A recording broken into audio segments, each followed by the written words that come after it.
for quite some time, but DeadDraw now taking it one step further with that Chef Nomi as well. But I would say in this series, that's two fairly dead cards overall that he is playing in his Bomb Warrior. And I think that might be a big part of the reason why Kalàxz feels comfortable leaving it up, right? Like two absolute dead cards in your deck is an enormous difference in win rate. And it's not quite the same, of course, but you can even see DeadDraw's nod to these anti-weapon techs with his Demon Hunter, right? Running that Horde Pillager in there as well, which is a little bit more leeway versus those strategies for that Demon Hunter, which we have seen as a side target for some of these lineups. But it looks like we're already diving into game number 1, I believe, as I don't think DeadDraw's already 1-0 up. That would be insane. It does look like it's going to be, we'll get that fixed, of course, but Druid on the top for DeadDraw going up against Kalàxz. And this is the slightly more unfun matchup, I would say, with these two lineups for Kalàxz at least. Yeah, certainly DeadDraw has won the Battle of the Q Order here off the rip, and he's also, it appears, won the Battle of the Mulligans, because that is quite some hand DeadDraw is staring at right now. Yeah, pretty huge, right? The Wild Growth, the Overgrowth, and then the Guardian Animals, just to... It probably helps refill the hand with the Twilight Runner, of course, but even if it doesn't, it buys you enough time with the other beasts there as well, so a huge deal here. I imagine he's not going to innovate out. Is there any real benefit from innovating this Wild Growth out other than doing it faster? It's weird, right? It plays to draws this way, because if you innovate out the Wild Growth, you're going to have your dead turn in between the turn that you play Wild Growth. In between the turn where you play Overgrowth and the turn where you play Guardian Animals, right? That's when your dead turn is going to land. But I think if you do this, you give yourself the option to just draw a playable to play on that turn over the next 2 draws or so, and then you actually have a powerful curve, right? Where you go Overgrowth, you play something that you drew, potentially even just drop a Nubisath Defender, and then use that to fill your 1 turn, and then you go into Guardian Animals. So I actually do like doing it this way around from DeadDraw. Yeah, it does open up the options and doesn't overly slow anything down. Kalàxz, on the other hand, not got many great options, because the issue here is you could say, okay, well, you could just use the coin to equip the Eldraki. The problem with that is then the rest of your hand gets worse, because I think he'll be looking at using this coin to make up for some of the failings his early game hand has. So this might well just be a hero power pass here, which honestly hurts. Do you know how much in this free matchup. damage this Pen Flinger is if you just put it in play right now and your opponent's going to Overgrowth this turn anyway? But then you have to coin next turn, right, to bring it back. I guess that's fine with Marrow Slicer. Okay, this helps a lot here for Kalàxz. The Chaos Strike means at least he does still kind of mindlessly just push damage this turn, which is fine, but it does then create the cycle and opens up some more options going forward. It's tough, though. I think in this matchup, Sol, you really want to get going as the Demon Hunter, not be the slow one here.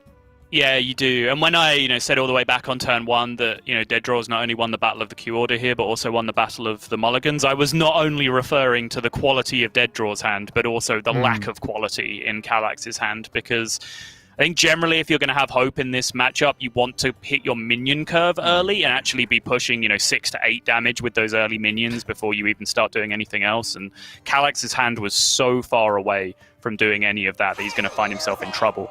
The win condition right now that I see in Kalàxz's hand is that Sociologist Militia. I think that's probably about the only hope he has of putting something together right now. And this is the problem. I think we saw Kalàxz there considering coin Marrow Slicer, but the issue with that play, when you have a Soul Shard Lapidary in your hand, is it doesn't add up. Right, because if you swing and then swing the turn after on 4 mana, then you don't have the Soul Shard Lapidary doesn't allow you to really push high damage, which you might need after seeing the Druid ramp so high. So yeah, it's a really tough call, honestly. He does have the Blade Dance though, which might be the saving grace here for Kalàxz. Yeah, I like this play. As I described, the curve were all the way back on the Innovate Wild Growth plan. This was here to fill the free turn. It also works out very nicely because it kind of encourages... actually, I guess it doesn't because there's no Soul Fragments in the deck yet, right? I was going to say it encourages coin 5/5 as a counterplay, and then you have the perfect rush target for Guardian Animals, but I don't believe there was any Soul Fragments in Kalàxz's deck at that point, so he wouldn't have been able to make that play.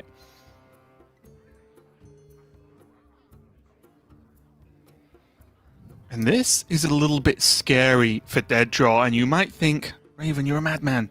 But Guardian Animals with no targets on board for the Twilight Runner into a weapon that can then Blade Dance the next turn.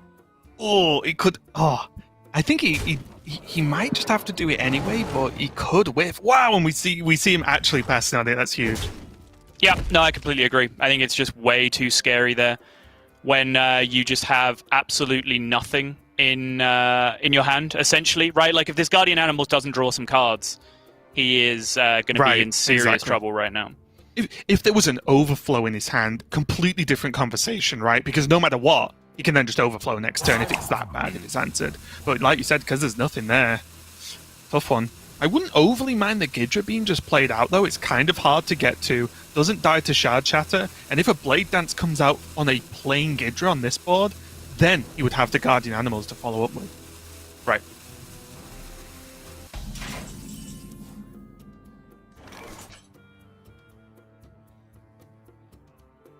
Suddenly, things coming together slowly here for Kalàxz.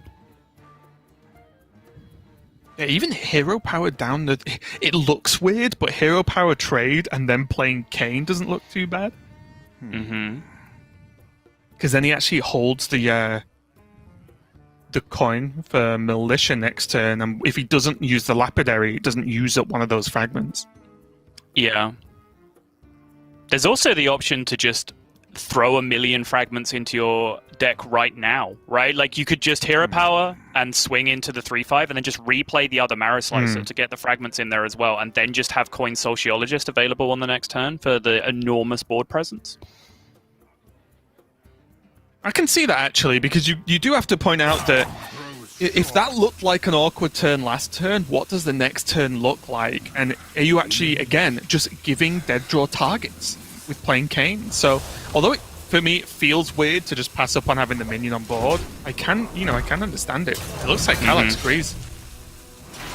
Yeah, I think this is also paying some consideration to the idea of Guardian Animals not being able to draw cards on the other side, which I think is being very, very well engineered for Kalàxz. That's actually a big deal, because that's the point I was about to lead into, where, you know, if he's trying to set this up so Guardian Animals can't be used to draw cards off the Twilight Runners, he's then going to play Sociologist Militia, potentially, right? But then the Guardian Animals with the Cleaves could just be able to shut down that board.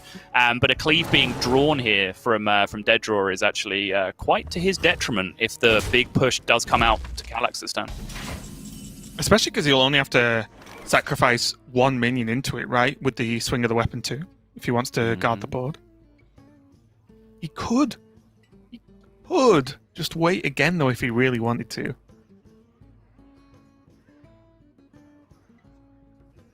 Yeah, no fragments have been drawn, so there's still all 4 of them in the deck currently. I think it's worth playing, because then you have Blade Dance next turn, right? If needed, of course. I think the issue with doing anything else is it's just more time in which, what if DeadDraw just plays another minion that's good into the board, you know, into this Militia. Demons. It's a tough position, right? Personally, I think having just seen the Lake Thresher hit the board, that encourages you to make the Militia play even more, because you know even if your opponent does have Guardian Animals in their hand, then they've reduced their chances of actually hitting the Lake Thresher to be able to deal with your board.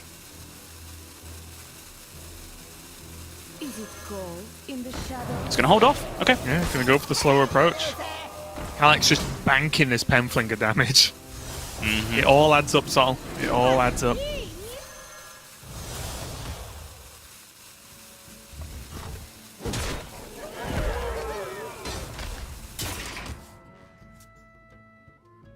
Back on DeadDraw's side now, though. He finally has a target for Guardian Animals. Didn't draw another beast off the top there. So for me, Sol, it's now or never at this point. This is the payoff DeadDraw wanted. He wanted Kalàxz to play a minion. Yep. And also, with one Thresher already gone, it means his one Thresher, one Teacher's Pet, double Twilight Runner. So quite likely to be able to get the card draw out there.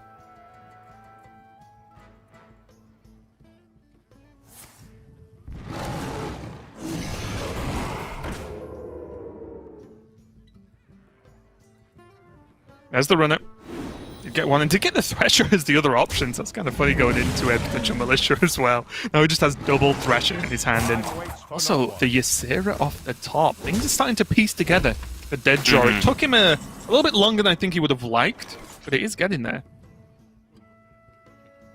Now it looks like Kalàxz is considering using the Sociologist as the counter swing here instead, but to me, this looks more Blade Dance appropriate because I still really want to stick that Sociologist as a board presence, especially now that you've seen both Lake Threshers come down and get dealt with.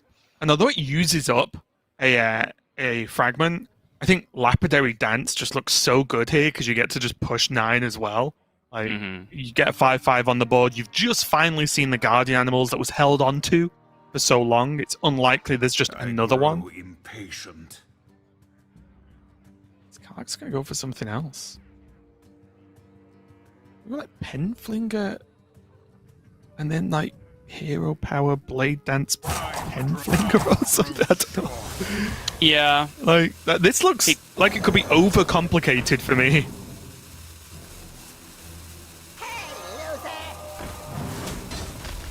he's just going to do it with the second slice instead. I actually like this line. This is what I was looking at when you brought up the Soul Shard thing, because again, I don't necessarily want to be destroying Soul Fragments here if you can possibly avoid it. So I like just doing it with the Twin Slice here instead. So the reason I feel like this is a little bit strange, to me at least, is you give up a Soul Fragment, which is a 3/3, to gain a 5/5 on the board. Like, I think that's a valid trade, personally. That's fair. And also, you get to keep the Twin Slice, you know, and everything already in hand for a bigger burst following up as well. I mean, he's achieved the same job. It's just he just has a 2/3 instead of a 5/5, just so he can have an extra 3/3 rush next turn. I'm not sure for me if that's really the good payoff. Okay. DeadDraw now on the other side, though, finds himself at 13, which is terrifying, especially since he's one Anubis Defender down at this point already. He'd love to have the freedom to just be able to drop his Sarah Unleashed here. But looks like with the lack of real alternative, that's just going to be what he's going to go for. He does have Broom, doesn't need to back up. He could even innovate Crystal Power Heal if he feels very afraid. Yes. I guess he could use the Nature Studies first as well if he gets maybe a way to taunt. Oh no, he's going to hold off. Okay. On 13.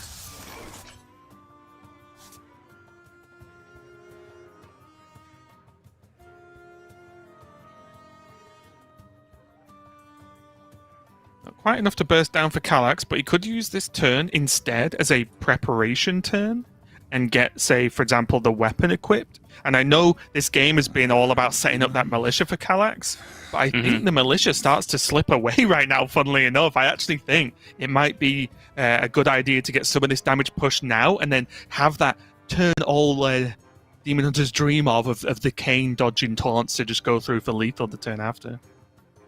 Does the militia slip away? Like, it still seems pretty strong here to me, personally. Again, I'm just kind of looking at the Lapidary and the Aldraki. And then next turn you have Kane, Penflinger, X, you know, dependent on what you draw and stuff or generate. Your opponent's on 13. Yeah, but even then, that's still a fairly fragile 2-turn lethal setup, I would say. Like, I think having the big board, like having some minions stick that actually get to push damage is perhaps a more consistent way of going about a 2-turn lethal here. But Kalàxz is actually somewhere completely different. Kalàxz is just right in the middle. Does play the Lapidary, but does not play the Warblades here instead. But now here come the Dream Portals for DeadDraw. But he is going to need to hit some sort of preventative measures here. Oh, Overflow is insane! Does look pretty good, doesn't it? Ghidra there as well can help peel away these minions. Looks fantastic to me. There's still the follow-up from the Innovate Nature Studies, if needed, of course, afterwards. You see the wince on Kalàxz's face already. I think he knows what's happening. There comes the Overflow, and there is the disappointment on Kalàxz's face. A Taunt Dragon here would pretty much secure the deal here, I think, for DeadDraw, but with the amount of healing that's available this turn, he might just have enough already. Yeah, double Crystal Power in hand. Obviously can only cast one. Oh no, he can cast them both, actually. I didn't see the Bloom. Still has Nature Studies as well that can get more heals if needed. Pretty huge. think 1 is safe here. I think potentially even 0 might end up being safe here, but the idea of overloading here is scary, just because you have that survival of the fittest that's almost certainly game-ending next turn if you're able to cast it still. I think for losing out on the chance to innovate out Broom next turn or something, for maybe more dragons to warrant just 1 heal is great. 17 is extremely unlikely right now with no weapon equipped and no skull played. It's probably just impossible if you Sam worked it out. Yeah, completely agree.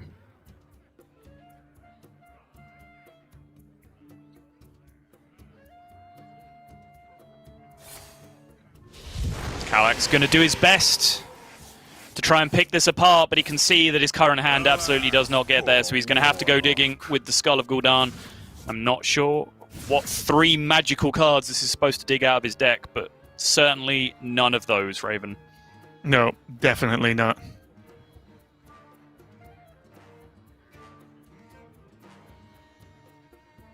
Yeah, I literally don't know what it could be. There's no Magtheridon in the list. There's anything like that. Like Blade Dance, you could question, but again, with no weapon, with no Twin Slices available, being able to Blade Dance this away is extremely unlikely as well. Just as the fact that the board is very wide in itself makes that harder. It's just, I think it's all just slipped away from Kalàxz, and I'm not sure whether it's because he went for a malicious setup and didn't ever end up playing it, or whether he went for the malicious setup and therefore played a slightly slower game in some aspects. I'm not sure if it's one of those or both of those maybe, but I feel like that is where something's gone wrong in this game. But the survival of the fittest is going to make DeadDraw take this game and this lead 1-0. Yeah, it's interesting, right? Because I think we both have some points of disagreement with some particular plays and particular lines from Kalàxz, but then we also disagree with each other as to what those points of disagreement are supposed to be. So, you know, Hearthstone's complicated. Hearthstone's hard, and these are 2 of the best players in the world. Based on results, really over 3+ years now, these are 2 of the best performers in the world. Watching you're getting the treat of being able to see perform on round 1 of Masters Tour Madrid, and even then, you know, you have to be able to raise questions because no one plays Hearthstone perfectly. And very, very interesting game 1 with multiple decision points on both sides. Yeah, and as we've said and we've spoke about across, you know, many Masters tours and just Swiss tournaments throughout our careers in general, is that the pressure is on from round 1. It's not like, oh, you know, it's fine, we'll just do whatever and then I'll worry about the later rounds. You don't want an early loss because then it just puts more and more pressure building on every round after that.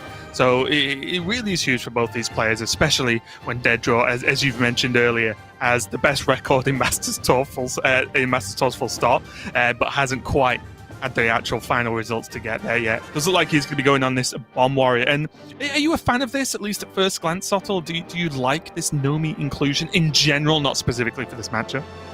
Yeah, obviously it kind of caught me by surprise this morning. I hadn't really heard any rumblings of this happening, so kind of had to react to it on the fly. And I imagine a big part of the Nomi in there is that it gives you a way to beat Druid in the anti-Druid lineup, which is impossible otherwise. Like, there just doesn't actually seem to be any way to do it in anything that we've tried through multiple weeks of Grandmasters. So from that philosophy, like, I get it.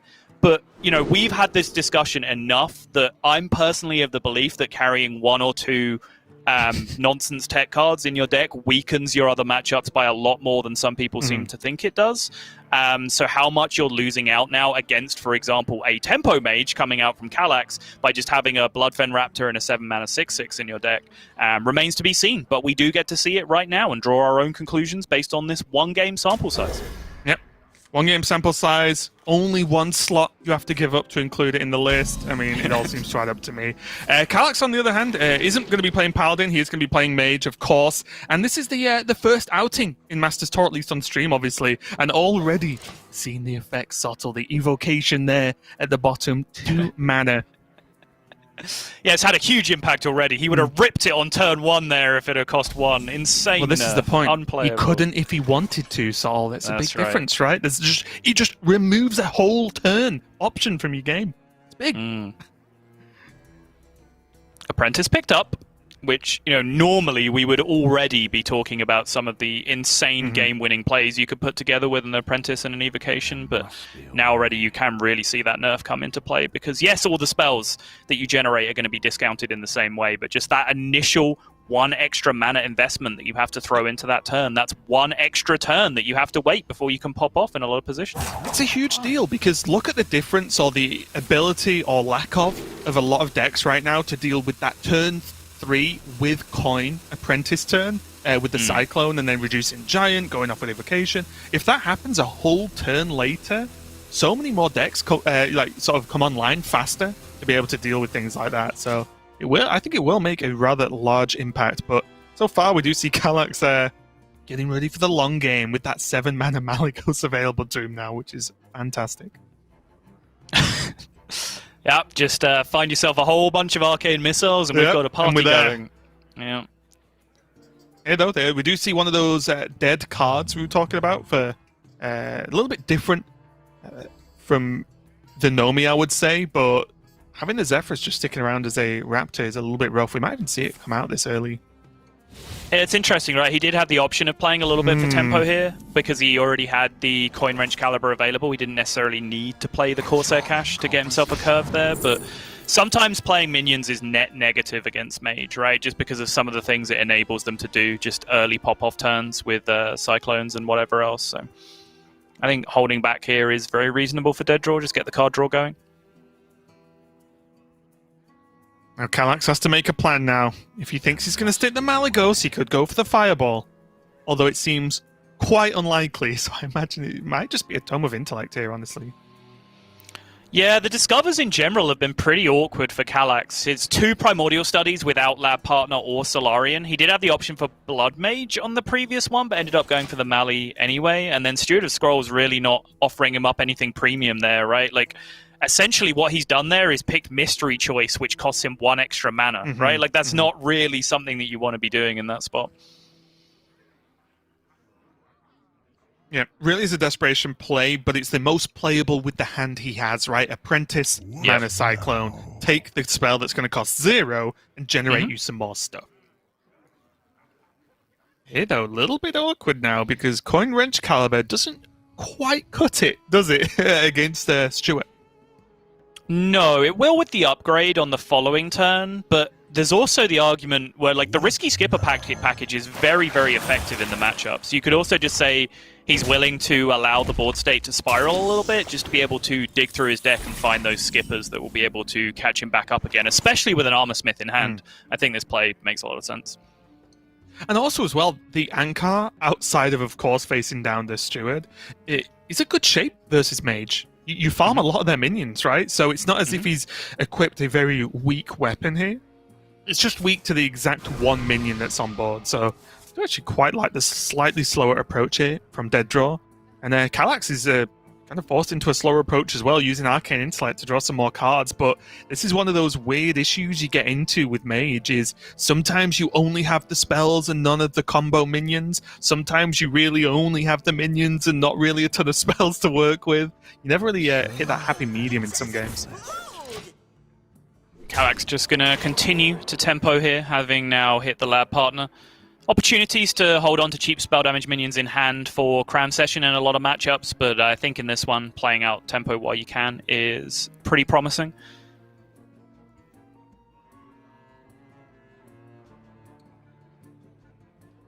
Yeah, just check out still more clear.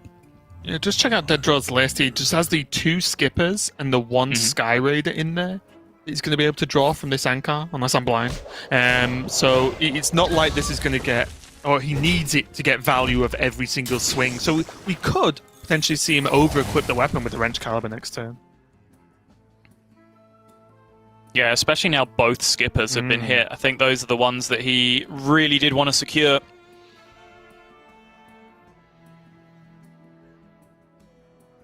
There's a very irritating 1 next to his cards, Raven. Yeah. So coin hero power. Coin hero power. Gotta use up that mana, right? Efficiency. It does spend your mana, you're not wrong. Oh, a preemptive skip, okay. Oh man, actually, 3 health's kind of awkward to deal with, and now if Kalàxz can't kill it, he has to work out whether he even wants to play minions into this. Yeah, I actually do really like this. think if you look at the curve of the next few turns from DeadDraw, it's unlikely that he's going to have 2 big risky skipper turns, especially when you were just talking about like the way he's built his deck. He doesn't really have the small minions in his deck to have 2 effective risky skipper turns a lot of the time, right? So I think having the second one in hand, he's just playing out the 1/3 for a little bit of a preemptive threat here. I do think the plan for this build of DeadDraw is he has a risky skipper turn every game, right? As opposed to planning for multiples. It's just, I do have access to this combo. Yep.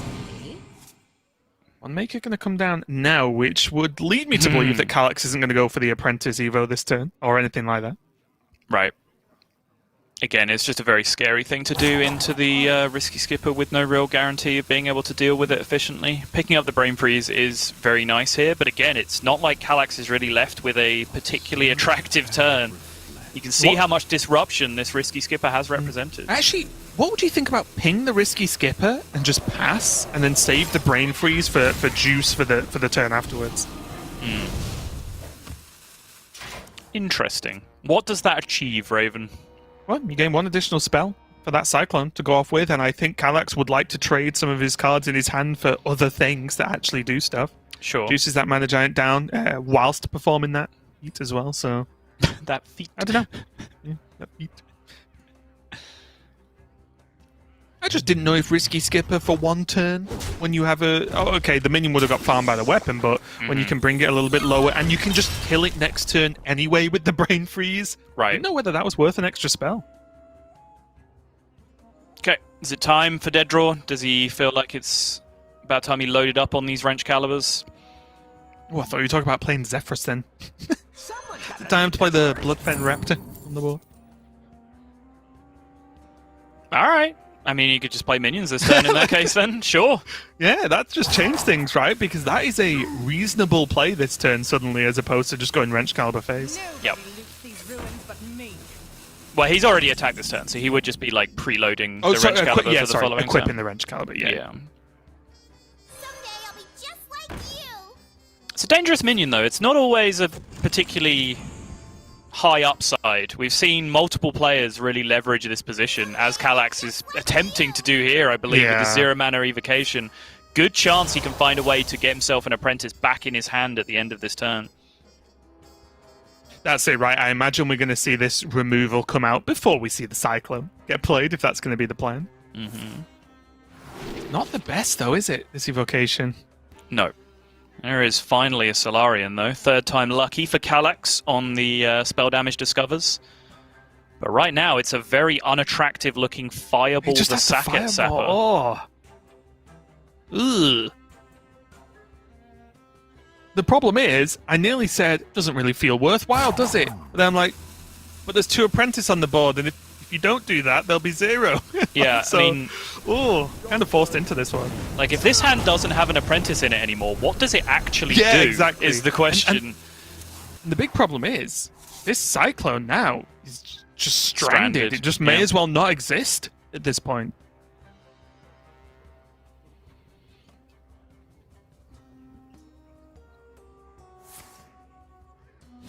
Second Corsair Cash means DeadDraw is going to draw the last weapon.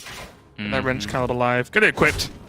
And now start swinging. DeadDraw is on a relatively low health. But after seeing that Fireball, especially, just have to be traded into the minion. And with the hand he has, I think he's feeling very safe right now. Ooh, okay.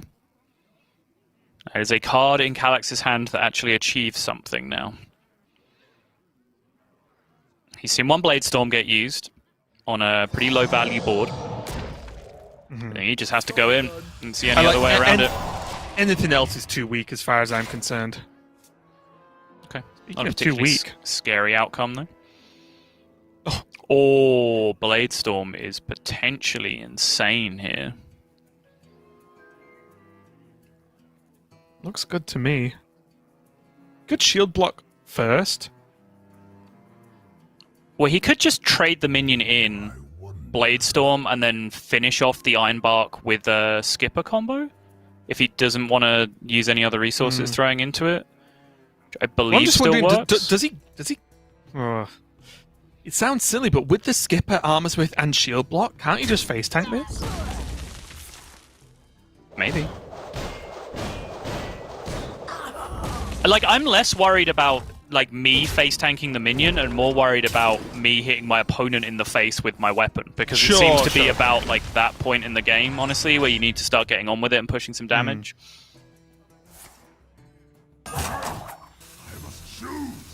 I do think having this Skipper Armorsmith in hand allows him to not have to get on with it that quickly, though.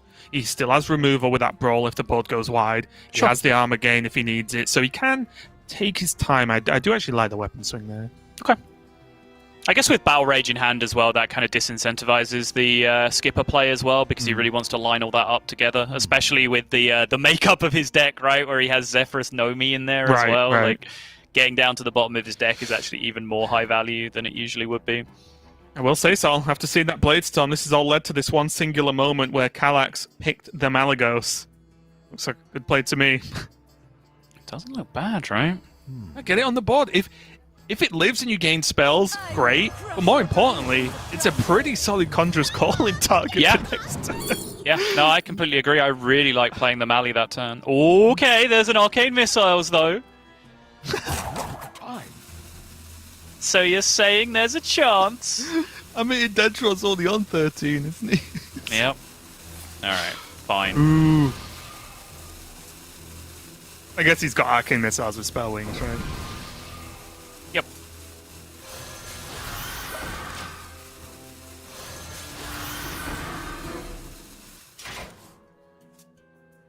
So this looks like a board that DeadDraw will enjoy the fact he has a risky Skipper for. Indeed. Might be the kind of board he's enjoying. He's having a risky Skipper and a Blastmaster Boom for, because that is a huge potential play on the other side. Tough call, right?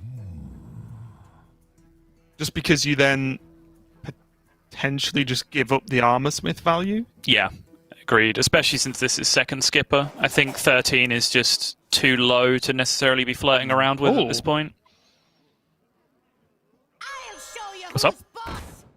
Just a Galakron draw is actually really nice for him, right? Like, that's going to push a ton of damage and also generate extra levels of safety with that armor. Not for this turn, of course, but just in general, it looks like DeadDraw's going to have more than enough damage this game. And look at this already, right? I kind of underestimated this, but the Battle Rage plus all the cutting class. Yep. There's just 7 cards left in DeadDraw's deck. Zephyrus is just live. The Zephyrus is active. It's actually giving him a card this turn. It's going to give him all sorts of weird garbage because it doesn't know the minions are dead. Yeah, the Moonfire, completely unnecessary. But Dread Corsair is actually pretty sick.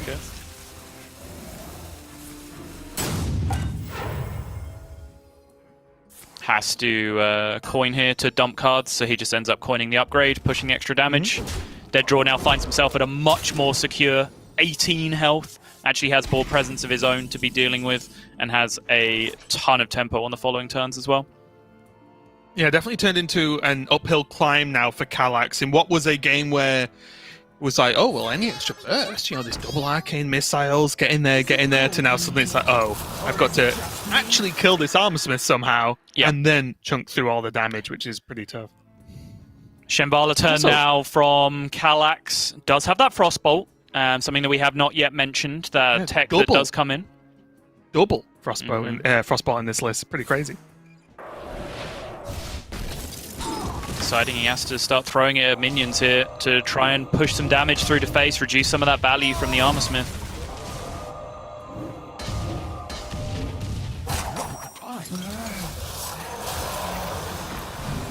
See what the outcome is from the Cyclone. He really wants direct damage here. Does find it with the Apexis Blast as well.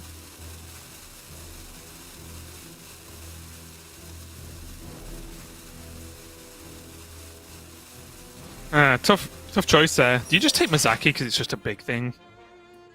I like Mazaki, yeah. He still has... Even if it's just a Conjurers, right? Yeah, he actually still has basically all of his 1-mana spells left remaining in his deck. He has another 1-maker, he has 2 Ray of Frost, and he still has 2 Magic Tricks left remaining. So there's actually an opportunity to even put something together, maybe even if it's just, you know, +1/+2 spell damage off the Mazaki, it could end up being relevant towards the end of the game. It still has Frostbolt number 2 as well, right? That's true. Of just straight up direct damage. That's a good point. But DeadDraw not really had to deal with wide boards so far this game. Does mean he's sitting on both of those brawls, using one now, of course, to clean up the majority of the mess. Does have Shield Slam if he doesn't want to swing into this 2/5. Another interesting choice though, right? Because you could say, oh, well, why shield slam it if you can kill it? You don't take tons of damage. But DeadDraw doesn't have a lot of health. And also, if he goes face twice in the next within now and the next turn, is he expecting to need that shield slam that much for the late game? Right. It's go for the weapon swing trade, of course, but it's just an interesting thought that maybe he could have shield slam and just push an extra 5. Prime off the top. Well, whether it costs 7 or whether it costs 9, it can still win or lose games in these positions, Raven. DeadDraw's facial expression sums it up. There's a flame strike to get rid of this armor smith. Oh, wow. Here we go. And that still costs 1. And that still goes face. And that still draws cards. Ooh. Okay. The bomb. And there's a bomb. Hello? My hand is full. That's not a bomb. Wow, 2 bombs drawn, 0 bombs burned. That's kind of a big deal now for Kalàxz. But is DeadDraw just dead with this second one? Deep freeze. Oh. Insane. Wait a minute.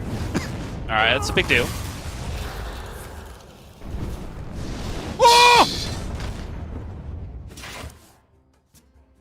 Uh-huh.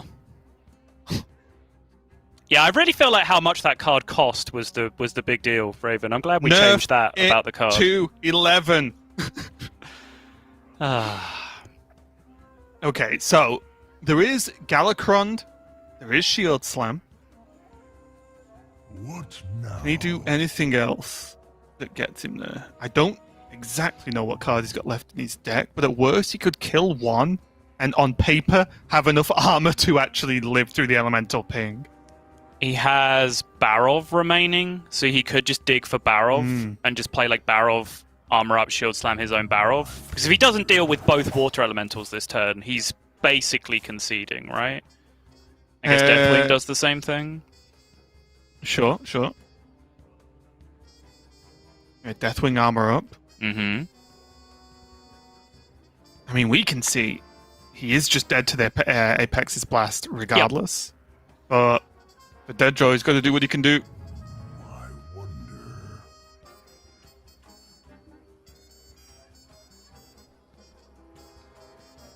Because that's the problem, right? Step 1 has to be kill both water elementals, because he needs to be able to swing this last bomb into the deck, I would imagine. Did he have a second shield slam? He's just going to unfreeze right now? Shield slam 1, push the damage? Interesting. I was wondering whether he could ever, like, shield block into the second shield slam and slam them both and still gain enough to keep him up. Interesting. The problem with this line, like, I respect this line as a win the game play right now, but that's the problem. Your opponent has 10 cards in their hand right now, so they were never going to draw bombs for lethal in that position. So I really felt like the highest win rate line from DeadDraw was just finding some way to kill both water elementals so that he could potentially attack consistently over the coming turn. But regardless, we could all see that it was a formality because Kalàxz had that direct damage with the other Apexis Blast built up. And yeah, pretty interesting game right up until the point where Solarian Prime was drawn, Raven.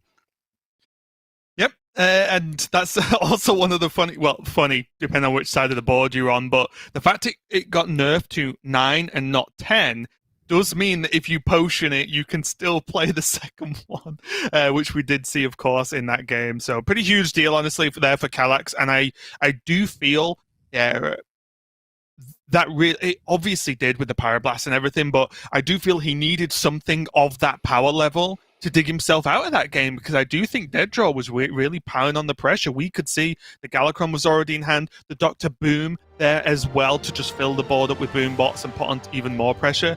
Kalàxz was looking in a rough spot, so he got away with that one, I'll say, but we are going to be moving on into the next game there with the Control Priest from Kalàxz, double Twilight Drake, and also a Skeletal Dragon in this list. Are you a fan, Sottle? Not really something that I've tried out too much myself. Like, it's a reasonable card in certain matchups off Draconic Studies. Like, I played my fair share of them just from picking them up in resource-based matchups, or even just matchups where you need a big taunt, like Demon Hunter matchup, for example, where you can just put it in the way as a big blocker, but not something that I've really ever had to... I've tried out playing in the core list myself, so interested in how it turns out here, and lo and behold, there it is in the opening hand for Kalàxz. Yeah, it's a strange one for me, Sol, because I never thought I'd say this. I never really want to, but the more Priest just plays big stats, the more I'm liking Priest. Ugh. And it like because I think it's just me being nostalgic for like, oh, this minion's got tons of stats. It's good. Let's play it. As we see the double Twilight Drake as well as the Skeletal Dragon. The Twilight Drake much more common in most priest lists, of course, now. But yeah, I don't know. I don't know if it's good, but I like it. It's a cool addition. We'll see if it pays off though for Kalàxz. Yeah, not going to be a keep in this matchup, or likely any matchup, I would imagine. But holding on to the Draconic Studies here just as an activator for Cleric of Scales, and just also giving him the potential to turbo out a Twilight Drake, maybe even a Cobalt Spellkin, nice and early, get some pressure going. DeadDraw, though, deep in the tank on this mulligan and ends up with the full mull, which is what I would largely be expecting there when you're playing against the no weapon disruption version of Priest. I think it's fairly straightforward to just go fishing. And not a great starting hand there for DeadDraw. I was going to raise the point where, although we didn't see tons of removal used up in the early game versus the Mage from Kalàxz, which was because he got off to a slow start, I do think that Priest is very quickly becoming a deck where you do need to kill their early minions, right? It's not one that you want to sit back and wait. Like, they will beat you up, as we can see with this incredible curve now. Yeah, this curve is looking very nice indeed. Like I said, playing that Draconic Studies on turn 1 and then immediately picking up the Twilight Drake on the turn after has given Kalàxz such a good pressure curve here, the way things are going to work out.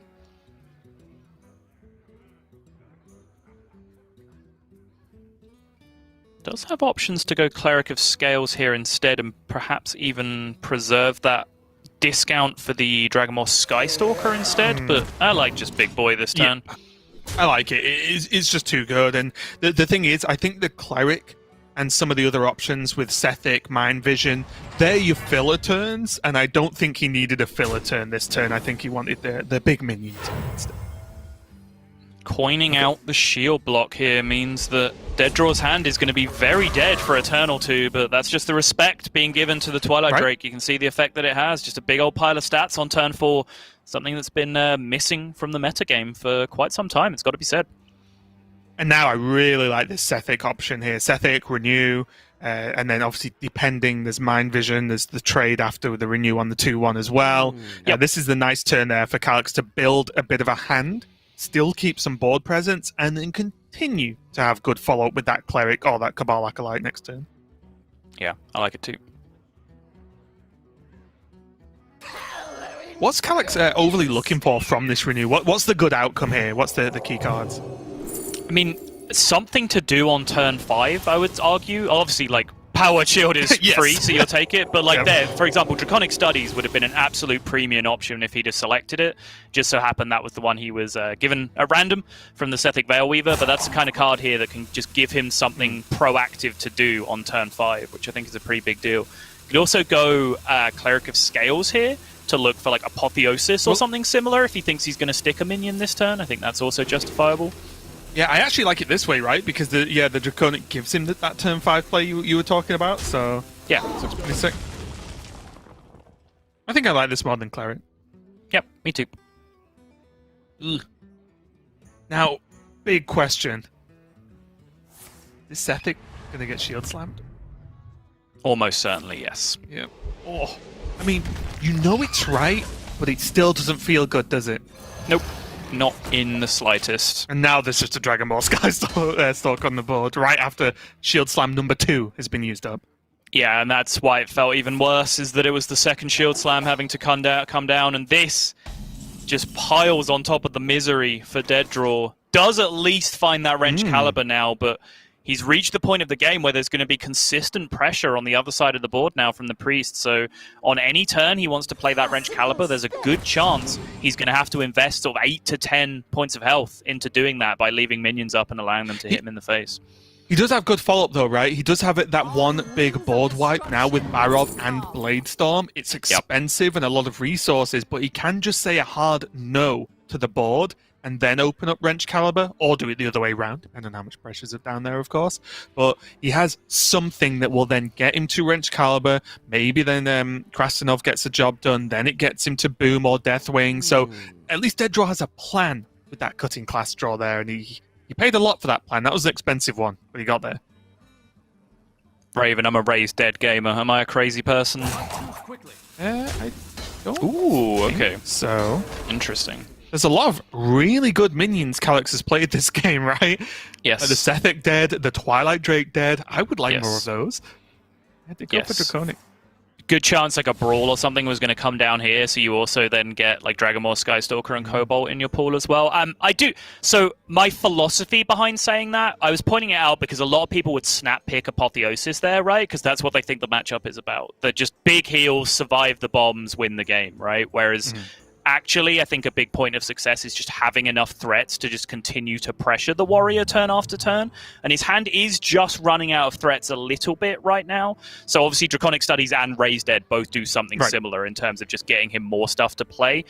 So either one that he picked there over the Apotheosis, I would have agreed with, but I was looking forward to having a weird argument about not taking Apotheosis in the Warrior mirror, but in the Warrior matchup, sorry, but Kalàxz appears to agree.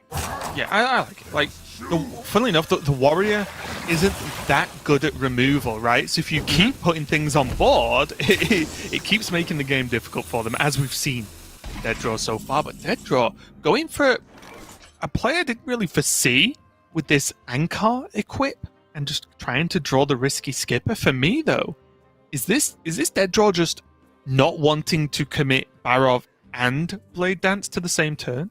I think so, yeah. I think he wants to skip a Barov. I think that's what this means. And he's going to try and space out the Bladestorm as a different removal card, because he might be able to, for example, if he goes skip a Barov and clears the vast majority of the board, then maybe one large minion comes down, right? And then he can go Bladestorm, Wrench Caliber, and that's his free turn to get the Wrench Caliber down, which he's not really seeing right now. Like, that turn just never seems to happen with the way his curve works.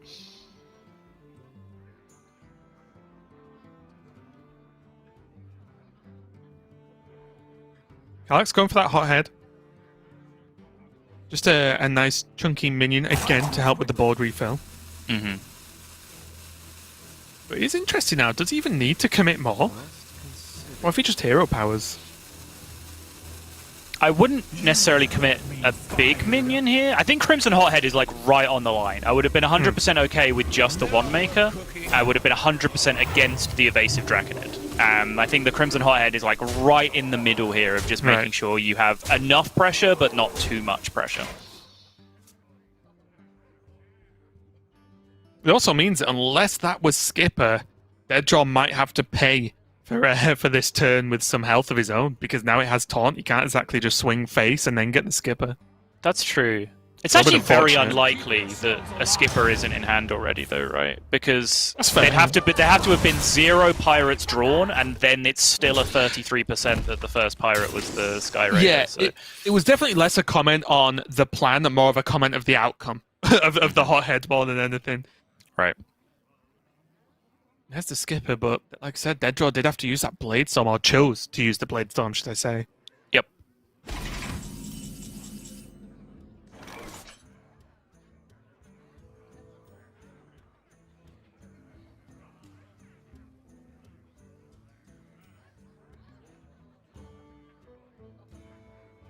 Kalàxz could just use this Wrench Caliber to clear off this Barov. It looks a little bit weird, but the Barov just soloing the 3/4 is a little bit frustrating, I imagine, for Kalàxz.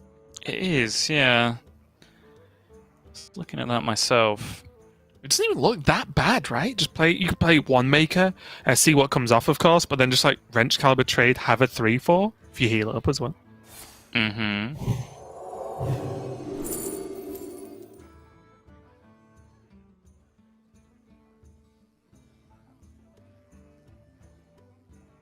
I'm going to apply the rules of Priest Sol and say Kalàxz has to pick Soul Mirror because he does not have one. Yes.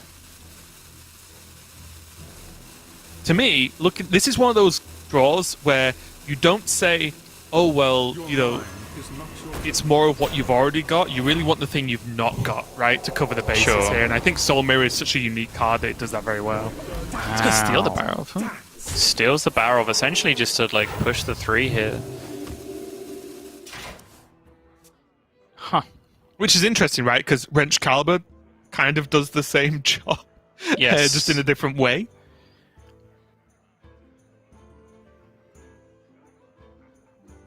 This does shut down, because you feel like your opponent's kind of building up for their big skipper turn here, right? So you having a Barov actually messes with a lot of their potential risky skipper turns on the other side as well. Sure.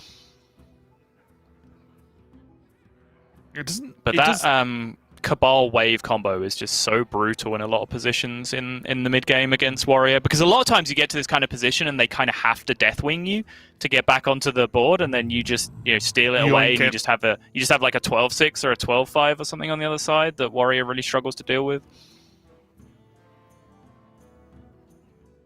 You can already see DeadDraw hovering that skipper, but I imagine doing some mental gymnastics here to work out exactly how the turn should be played out. Recognition to this Barrow. It is an extremely complicated turn with the way this works out, because the next minion that he plays is going to kill his risky skipper. So yeah, he has to replay another skipper to be able to continue with this turn and actually clear the board.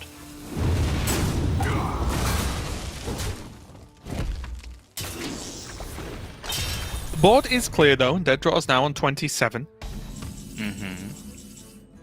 Kalàxz kind of has to start again at this point, at least building a board wise. Yeah, dangerous point of what DeadDraw just did though is once again it uses both skippers. So once again he now kind of has this Blastmaster Boom stranded in hand because he has also used one Bladestorm already, which is one of the other ways to detonate it immediately. And especially when you've been under pressure, as DeadDraw has in this matchup, Blastmaster Boom is a very scary card because of Soul Mirror, right? And we just saw Kalàxz pick up the Soul Mirror off the renew. So if Boom is just dropped onto the board after some bombs get shuffled in the deck, it can just be counter-lethal.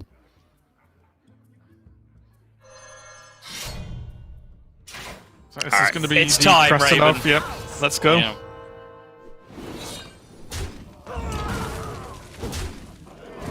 I think it needed to be time, honestly. I think DeadDraw... we've been watching DeadDraw effectively play a Control Warrior without playing the Control Warrior deck. He's had to be so defensive, and Bomb Warrior does not really excel at that. It has good removal tools, but it's not built to do that, or at least now. DeadDraw is doing what the deck is built to do, which is swing that Wrench Caliber.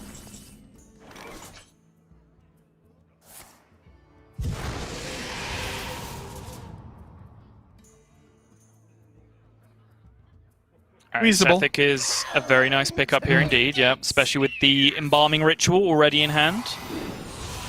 Kalàxz can pop off here.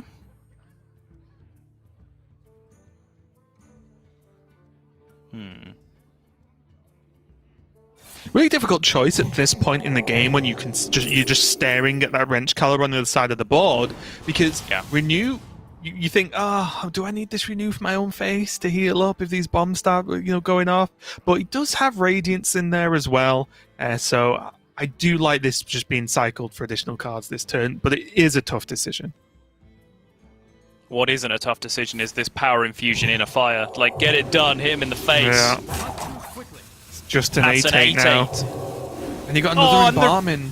Yeah, the Embalming Ritual to fill out the curve perfectly at the end of the turn as well. Insane.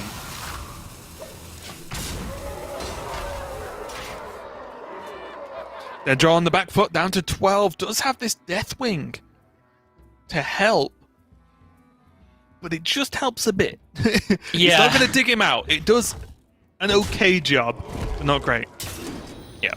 Can deal with the Sethic though, at least deal with both halves of that after the Reborn comes down, have Deathwing tidy it up. But there's still going to be pressure on board facing him down, and there is this Wrench Caliber still in Kalàxz's hand that could end up being a factor here as well. And the fact that Deathwing's just already dead to the One Maker is infuriating, I imagine, for DeadDraw. Like, you don't need to just die to a 2-1 that's stuck around. Ugh. Yeah, I think we saw DeadDraw's reaction, just a little grimace, a little shake of the head when that last Embalming Ritual did come down, because it might not have felt like it made a big difference, but it did. Oh, it just did, with this, as you can see, just already contested on board. We can see Kalàxz would have just had the simple job of just having to Holy Smite it down or whatever else he felt like doing this turn, but having it just already contested on board, and even if it does get Holy Smited, having a 2-1 still on board that can connect face again and push 2 is a very, very big deal here. And there's a difference between your opponent on board obviously having the answer to them not only needing it, but to spend mana on it, not getting use out of some other plays. Like, it might be small, but it does all add up. There's the Twilight Drake to come down now, I imagine. And to me, this looks like a Twilight Drake. Get the Wrench Caliber equipped now and just go, because this Deathwing is so easily batted to the side. Yes. And I love this, yeah. Throwing in the Holy Smite and yep. pushing damage. I think that was a real, like, branching path of the game, though, because DeadDraw is actually pretty close to just pushing to fatigue himself. And I think in a lot of situations, Kalàxz might have felt comfortable there, like setting up some kind of 10-card hand strategy just to make sure he can't get bombed out of the game, and just waiting for the warrior to die.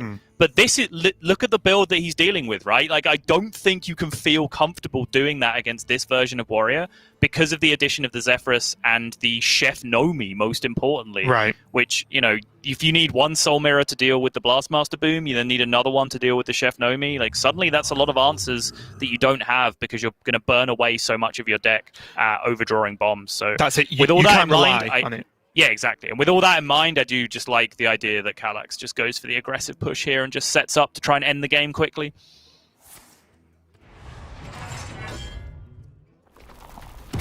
Boom! No armor for you, son. I also do find the use of Zephyrus in these situations very difficult to judge, because it's not as if, oh, just Zephyrus Tyrion. Right, it probably just gets stolen against Priest, you know, so it's not as if you can go for like the ABC basic ways to use Zephyrus.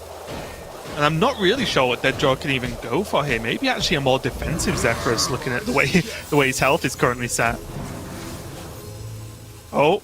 Wow! He actually just didn't even hit Radiance. That is very unfortunate. That's pretty rough. It's just dead. He is just dead. Kalàxz? Kalàxz? Look, Kalàxz. Please. Kalàxz?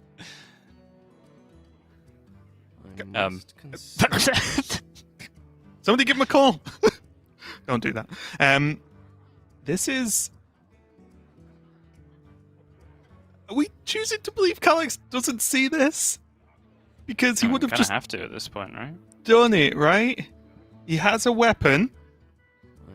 No! Oh, no. Oh, boy. Oh, put him next to Swids. Make a highlight reel. Let's go.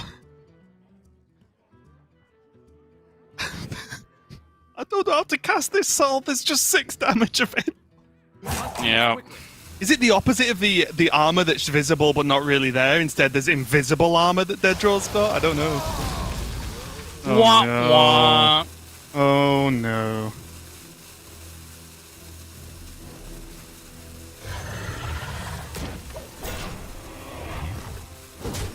And Healing Touch will actually make this game continue now, unless a bomb goes off right now, of course.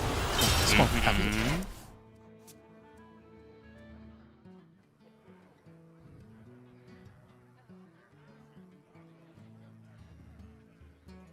Eight cards left, 1 bomb remaining for the man who has been given a second life in this game. Can he actually do anything to capitalize on it, though? That's the question. I mean, does he...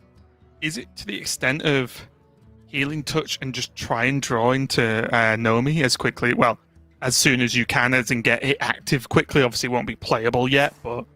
Is that where DeadDraw's at right now?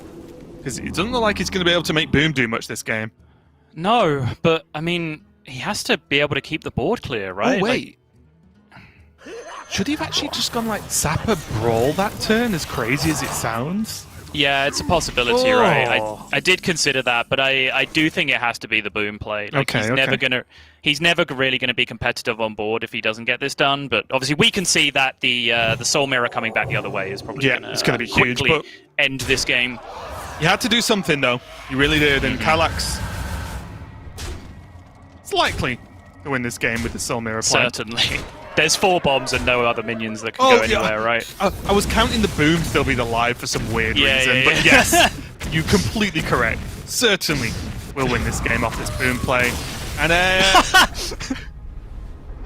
and does take the victory, leading the series 2-1, but there is just the question mark that will not be ignored. There was just straight up lethal. And you smile now, Kalàxz. Just wait till you watch the VOD, because I don't think he has realized quite yet.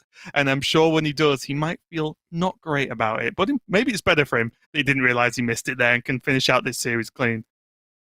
Yeah, no, like, whenever I was playing competitively, if I was playing in a stream series and I made some like horrible mistake, I would much rather be ignorant of that until the end of the series, right? So Right. it's not just the one thing that's playing on my mind the entire time. Like, I'll wait until I hop out of the series and then the boys turn up and tell me how badly I played the whole time, Like, I'll wait for that quite happily, because when we're actually in the series, you want to be focused on the series. And I think we've seen multiple players, multiple other French players, it has to be said, in GM, hit that kind of situation and start a little bit of a downward spiral in a couple of positions. So yeah, maybe for Kalàxz, it's better that he did not notice up until this point.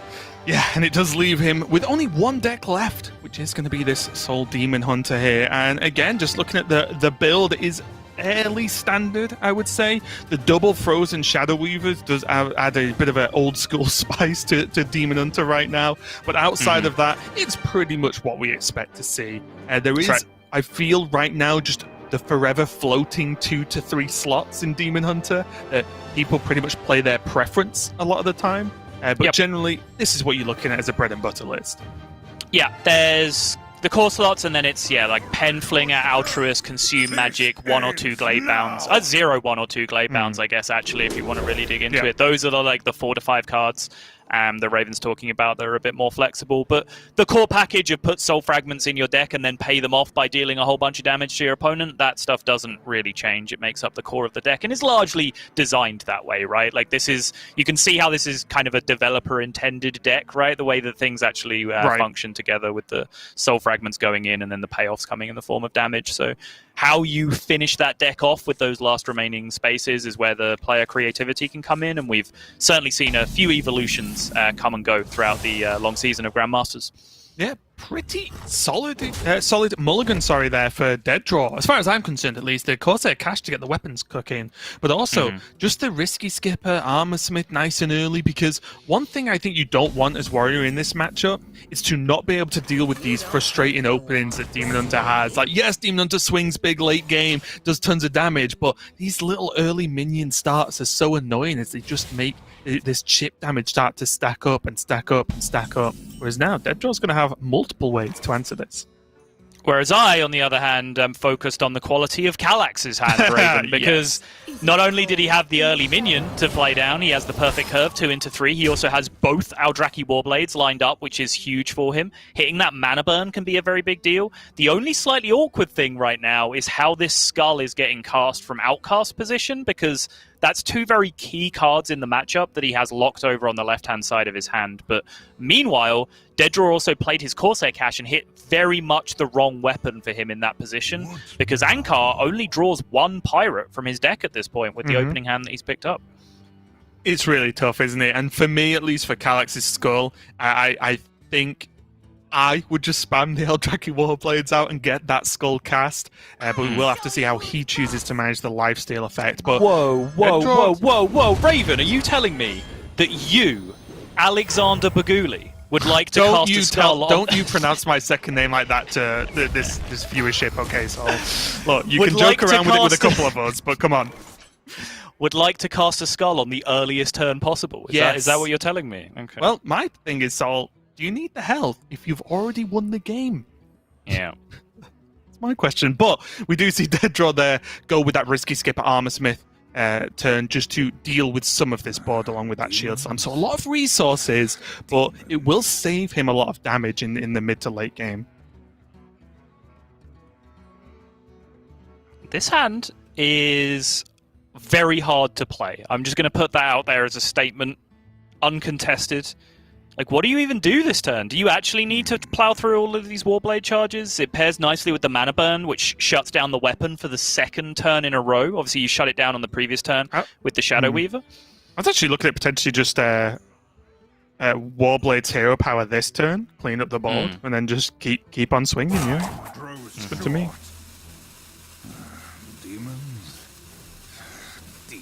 The forever issue here for me is the cards that Kalàxz actually has don't win him a game of Hearthstone right now.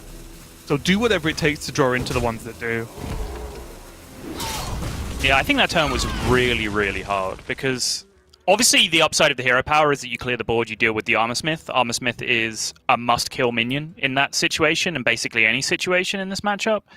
but you do allow your opponent to play the weapon, which you know they have because they've Corsair cached it, right? And you've had the opportunity to shut down over 2 turns. And then outside of all of that, there's also just the option to just play Marrow Slicer because it's freaking Marrow Slicer, you know? Like, I think that was a legal play that turn as well. So there was so many things going on that turn. It was a hard turn because he had multiple powerful options, right? That's the issue. It's not hard because you've got to struggle to do something. It's hard because you're holding too many good cards. Agreed.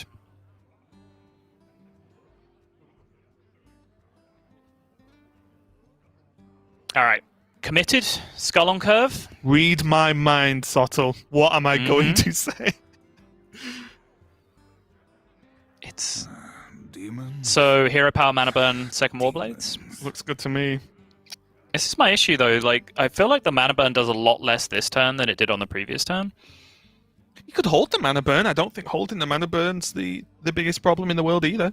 He doesn't feel it's going to impact the board too much. He could Mana Burn potentially the turn after Skull. It does depend what he gets from Skull, of course, but if he gets some of the big cheap minions like the Lapidary, then he could use the Mana Burn to help protect them on the turn after the Skull. It's a little bit tricky. Sure. Either way, I want these Eldrazi Warblades equipped. Yep. Nope, I do too. Once you've gone down this road, you have to walk it to the end, right? Yeah. And I think this concludes in casting Skull on curve. Someone's got to lead the charge. Oh. Wait a minute. Wait a minute. That's a sticky finger. Just by the bottom of the card text, I've seen enough sticky fingers in my time, Raven, to have known what that was. I saw opponent's weapon, and it's a pirate, therefore... Pretty big deal, actually. I was just about to utter the words. DeadDraw's hand looks a little bit rough here for a way to actually fend off what this Skull's going to achieve, but suddenly the sticky finger's not too bad.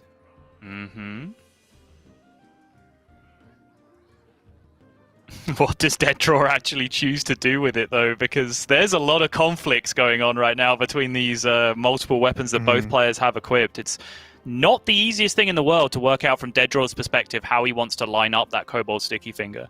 Which weapon does he want to steal? Is he willing to sacrifice a charge of one of his own weapons in order to do it?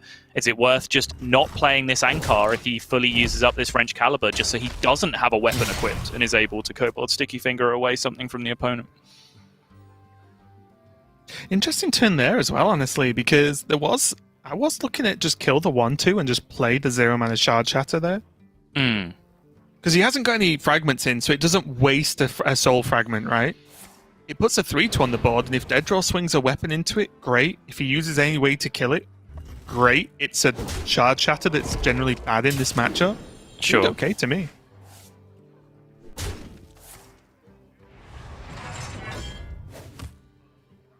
We do see, though, the skull from Kalàxz wasn't one of those high-impact skulls. It wasn't like he got, some big minions to play out or some weapons, for example, because he has drawn them all already in his hand. So he doesn't have any of the high damage, low mana cost output options, but he does just have another cheap skull to play, which may, again, quickly become a priority sort of. Could indeed. He also does have the option of a big healing burst, at least with that Twin Slice, if he does want to go to it, especially if he does want to work his way to that skull potentially from the right, because it's a long way from the left, depending if he draws something cheap or not this turn to be able to do that with. Right. But I'm also interested whether Kalàxz might be developing some kind of read right now, because what pirate in your opponent's hand wouldn't have been played up to this point? That's the question. It's a good point, actually, isn't it? I'm honestly struggling to think of one that isn't Sticky Fingers. Right. It seems like it has to be some sort of weapon interaction pirate, whether that be the Sticky Finger or the Horde Pillager, right? Like that kind of thing, like something that is very, very situational and wants to line up against something very specific.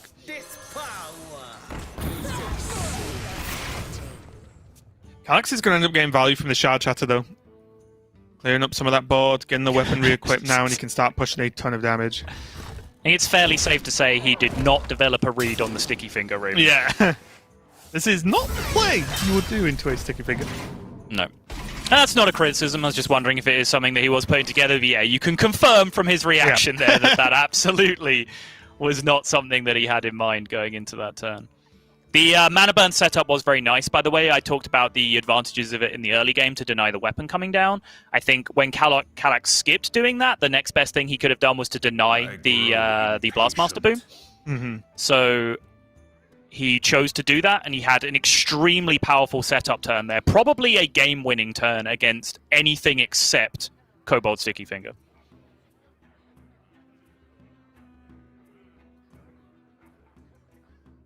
At this point, it's just all questions again for Kalàxz, because he does have different paths to go down. Marrow Slicer, again, can help set up for Lapidary, big, high damage couple of turns with Kayn also.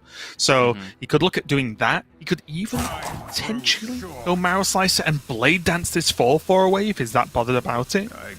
So there are some options, but again, it's whether he wants to try and set up a couple of turns worth of game to just kill his opponent, or whether he wants to stall out and play a bit of a slower game, but which he can do with Skull in his hand, but I kind of like the aggro play.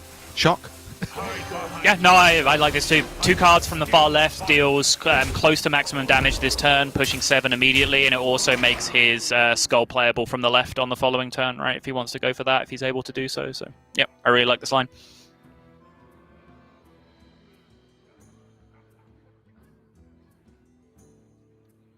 This Krasinov does line up extremely well, doesn't it? This is, for what was looking pretty rough for DeadDraw, these next couple of turns might be exactly what he needs. It might, but once again, he's getting forced off that Dr. Boom. So this is a big deal. The buff here on the Kind class going to take it down to 0. Find that 2 extra card draws. That's it, though. He's getting forced off Dr. Boom because, but with other powerful plays, right? He isn't getting forced off to make bad defensive plays. Like, this is still very, very powerful. He just has a 5/3 weapon now. Yeah. Huge. That's where the lack of Warblades might just come back to bite Kalàxz a little bit here. But it's a pretty decent-looking Blade Dance turn, it has to be said.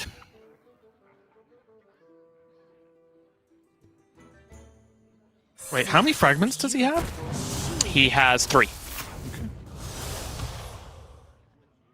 I still just wondered at that Shard Chatter for that turn as well, if he did that first. They're not trapped. They're my friends. Yeah, I can see that. I guess it's likely he can play the Skull from this side, but I'm like I've said this whole game, I'm just viewing Shard Chatters as 3/2s that you can play for this, which is just an extra minion. Again, your opponent's highly pressured.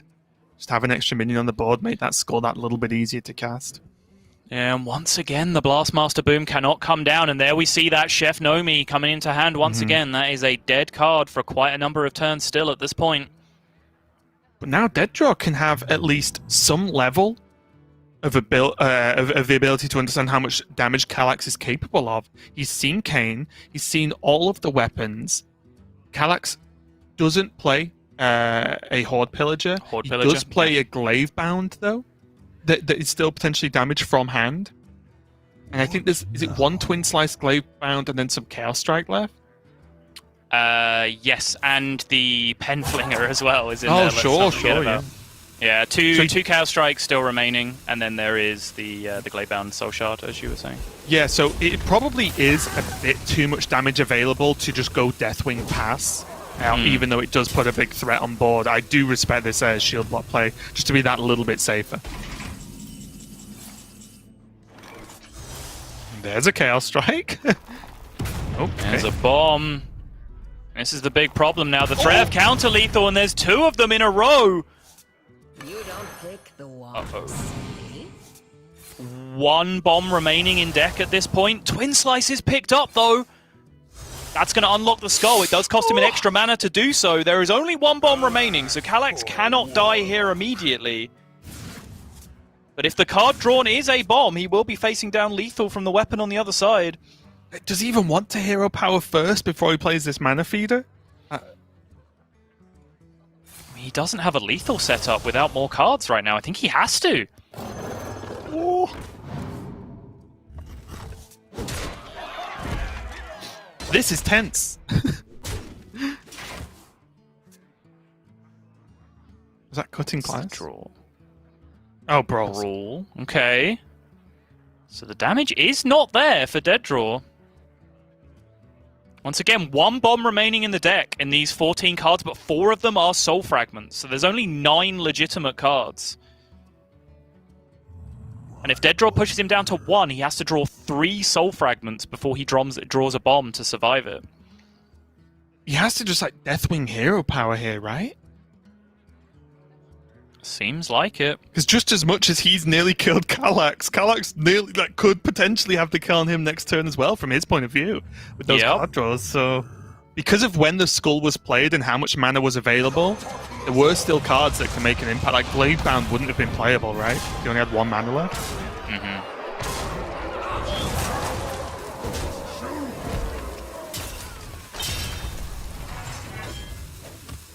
DeadDraw goes up to 8. Kalàxz now on 1. Soul Fragment helps a little bit, but probably not enough. Twin Slice? So that might be lethal based off the Mana Feeder? So he has to Mana Feeder first, right? Yes, I believe so. Wait. Are we stupid? Oh, yeah, because each Twin Slice is 3. I'm not counting the one Penflinger to begin with. Yeah. Okay, I didn't count the first one. Okay. Yep, same. I did exactly the same thing. How we count or not count is really ruining us here. But there's the fist bump from Kalàxz. He gets the win without the Penflinger and that Twin Slice. A very, very close game and a very close series. It looked like DeadDraw could have maybe stolen that like he stole Kalàxz's weapon that game, but it was not to be. Kalàxz takes our first match on stream in round 1. 3-1 over DeadDraw. And it's only fair, right? He compensates with us making him look a little bit silly with the lethal in the previous game by making us look a little bit silly with the lethal in that game follow-up. So we will call that 1-1, I guess. But certainly what we won't call 1-1 is the result of that series or either of these players' Swiss records, because as I mentioned at the start, it's a pretty brutal one because you really want to see both of these players doing very well for themselves because they're 2 very deserving players. You know, I try to avoid using the word deserving wherever possible, but you know, certainly these are 2 players that can fit the bill in terms of the work that they put in, the results that they put in over multiple years. So you would have loved to have been checking the brackets and seeing that both of these players had got off to a 1-0 start and had every opportunity to really fight for that promotion into Grandmasters. But unfortunately for DeadDraw, he's going to have to do it the hard way. But he does have history with this. He has got off to some bad starts and grinded his way back to 7-2. That's a big reason why he is where he is in the standings right now, because he grinds it out. He doesn't just 0-1 drop round